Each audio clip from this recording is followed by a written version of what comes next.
यदि ऋषिकेश से हरिद्वार को जोड़ता है या जुड़ता है तो निस्संदेह ऋषिकेश को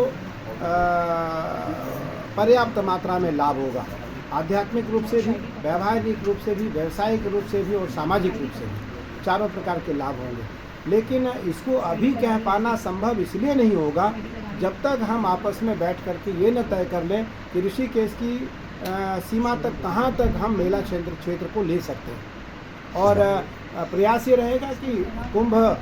हरिद्वार के साथ साथ ऋषिकेश में भी लगे। आज प्रयाग का जो कुंभ हुआ, उस कुंभ का लगभग 20% लोग काशी गए, 20% लोग अयोध्या गए, और हमें लगता है कि जितना लाभ प्रयाग से उत्तर प्रदेश सरकार को हुआ उससे कहीं आधा से अधिक लाभ, 1/3 लाभ सरकार को काशी से और अयोध्या से हुआ। तो निस्संदेह यदि ऋषिकेश में आकर तीर्थयात्री नहाते हैं, रुकते हैं, तो यहाँ होटल, यहाँ के पर्यटक, यहाँ के गेस्ट हाउस, यहाँ के धर्मशाला और यहाँ के जो लोग हैं व्यापारी, सबको लाभ होगा, सबको पर्याप्त लाभ होगा। लेकिन दोनों बातें सरकार के साथ बैठ करके अखाड़ा और परंपरा के लोग बैठ करके तय करेंगे, तभी ये संभव हो पाएगा। देखिए, स्नान की परंपरा नहीं है, लेकिन यदि सामूहिक तरीके से एक स्वरूप बनता है तो हम ऋषिकेश में भी स्नान मौलिक रूप से नहीं, मौखिक रूप से बिना स्नान के दिन यहाँ आकर के स्नान कर सकते हैं, यदि अखाड़ों की सहमति बनी तो। क्योंकि जो परंपरा है, परंपरा तो सर्वोपरि है, परंपरा को तोड़ पाना संभव नहीं होगा। लेकिन फिर भी ऋषिकेश, क्योंकि मेरा एक बहुत बड़ा पार्ट है उत्तराखंड का, और ऋषिकेश एक बहुत बड़ा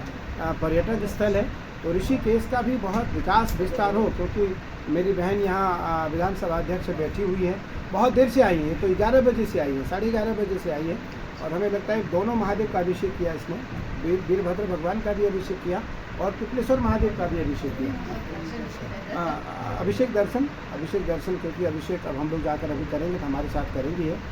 तो संक्षिप्त पूजन किया, अभिषेक किया, दर्शन किया, इसने प्रार्थना की। मेरा हर समय एकमात्र उद्देश्य रहता है कि हमारे उत्तराखंड देवभूमि है, देवताओं की कोप से उत्तराखंड बचा रहे, और देवताओं का आशीर्वाद उत्तराखंड के लोगों पर, उत्तराखंड वासियों पर बना रहे, और जो तीर्थयात्री यहाँ आते हैं